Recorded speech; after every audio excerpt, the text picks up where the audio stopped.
Hi friends, welcome to popular TV. ప్రస్తుతం మనం ఏదైతే ఇప్పుడు జరుగుతున్నటువంటి గవర్నమెంట్ని, అలాగే నెక్స్ట్ రానున్న ఎన్నికల్లో నెక్స్ట్ సీఎం ఎవరనే అంశానిపై గోదావరి జిల్లా వాసుల మహిళలు ఏమనుకుంటున్నారనే అంశాన్ని మనం తెలుసుకుందాం. నమస్కారం అమ్మ, మీ పేరు? నా పేరు విజయలక్ష్మి అండి. ఏంటి నెక్స్ట్ సీఎం ఎవరు అనుకుంటున్నారు? 100% నారా చంద్రబాబు నాయుడు గారు సీఎం అండి. ఎందుకని చెప్తున్నారు అలాగా?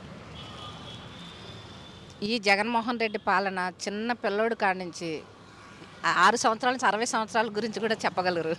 ఎందుకంటే అండి, ఈయన వచ్చిన తర్వాత రాష్ట్రానికి ఒక రాజధాని లేదు, ఒక పోలవరం ప్రాజెక్ట్ లేదు. సామాన్య మానవుడి మీద అన్ని భారాలే. నిత్యావసర వస్తువులు కానివ్వండి, కరెంటు కానివ్వండి, ఇంటి పన్నులు కానివ్వండి, ఆఖరికి చెత్త పన్నేసి చెత్త ముఖ్యమంత్రి అండి జగన్మోహన్ రెడ్డి. ఎందుకని ఈరోజు అధికారంలోకి రావడానికి అనేక రకమైన అబద్ధాలు ఆడి అధికారంలోకి వచ్చాడు. అమ్మఒడు అన్నాడు, అది అన్నాడు, రుణమాఫీ అన్నాడు, ఇంకోటి అన్నాడు అనేసేసి ముద్దులు పెట్టి ఇప్పుడు రాష్ట్రం అందరినీ గుద్దుతున్నాడు ప్రతి ఒక్కరిని. ఈ పథకాలన్నీ ఇచ్చారు కదా, ఎక్కడిచ్చారండి? రమ్మనండి చర్చికి, చెప్తాం మేము ఆడవాళ్ళం. ఇచ్చాడు. అమ్మఒడి అన్నాడు, ఇంట్లో ఎంతమంది ఉంటే అంతమందికి అమ్మఒడి అన్నాడు. ఒక్కరికి అమ్మఒడి ఇచ్చాడు. అది కూడా 300 యూనిట్లు కరెంటు బిల్లు కడితే కట్టం. అదొకటే కాదు, కట్టు అమ్మఒడి కట్టు, తర్వాత పెన్షన్ కట్టు, రేషన్ కార్డు కట్టు. మళ్ళీ దానికి ఒక రూల్ పెట్టాడు, 4 వీలర్ ఉండకూడదు. ఇప్పుడు ట్యాక్సీ తోలుకునే వాడికి 4 చక్రాల బండి ఉంటుంది కదండి, అది లేనోడే కదా, వాడికి కట్ చేయడం ఏంటి? ఇది నువ్వు పథకమా? దీని పథకం అంటారా? 18 సంవత్సరాలు బీసీలకి, ఓసీలకి, మైనార్టీలకి ఏదో 15,000 అంటున్నావు. 15,000 నువ్వు వేస్తున్నావా? 13,000, 12,000, 11,000 అయ్యి ఏంటంటే దొడ్లు, ఎక్కడెక్కడ దొడ్లు కడతాడట, బర్రెల దొడ్లు కడతాడంట. ఆ దొడ్ల కోసమని ఇవన్నీ కటింగ్ అంట. ఇది పథకమా? దీని పథకం అంటారా? రమ్మనంటే చర్చకి చెప్తాం మేము దేనికి పథకం అని. ఇలా ఇస్తున్నాడు, ఇలా తీసుకుంటున్నాడు. ఈరోజు ఆ రోజుల్లో చంద్రబాబు నాయుడు గారి పాలనలో కందిపప్పు, ఉప్పు, పప్పు, నిప్పు ఎంత ఉండేయండి రేట్లు? సామాన్య మానవుడికి అందుబాటులో ఉండేలా ఉండేవి. ఆనాడు జేబు నిండా డబ్బులు వేసుకుంటే సంచి నిండా కూరగాయలు వచ్చాయి. చంద్రబాబు నాయుడు వస్తే జరుగుతాయి అంటారా? ఇప్పుడు మీరు చెప్పారు కాగా.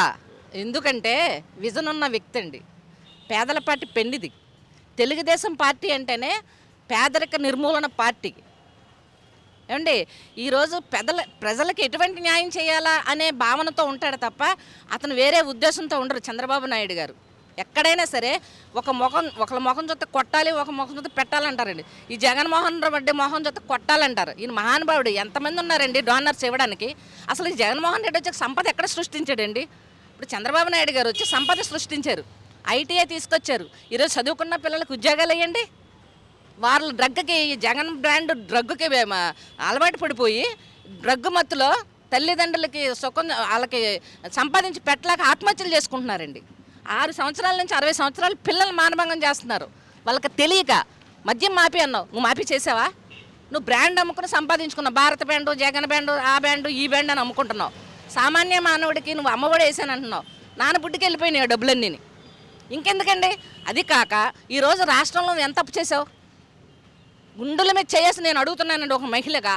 ప్రతి భారత పౌరుడికి 5 కోట్ల ఆంధ్రుల మీద 2,50,000 అప్పు పెట్టాడండి ఈరోజు.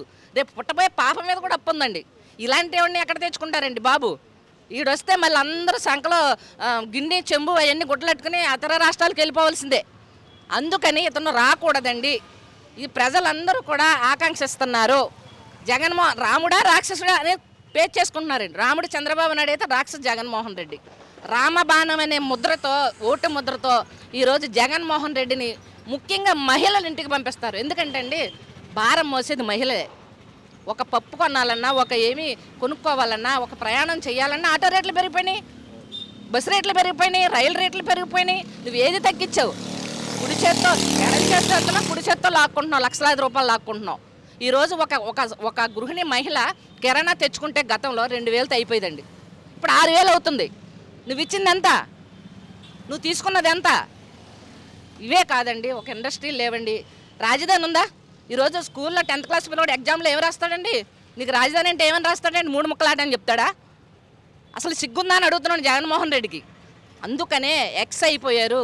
రాముడు లాంటి చంద్రబాబు నాయుడు గారు అధికారంలో వస్తే రాష్ట్రం బాగుపడుతుంది అని చంద్రబాబు నాయుడు గారిని మేము మహిళలందరం కోరుకుంటున్నామండి. పక్కాగా చంద్రబాబు నాయుడు గారిని తెచ్చుకుంటాం.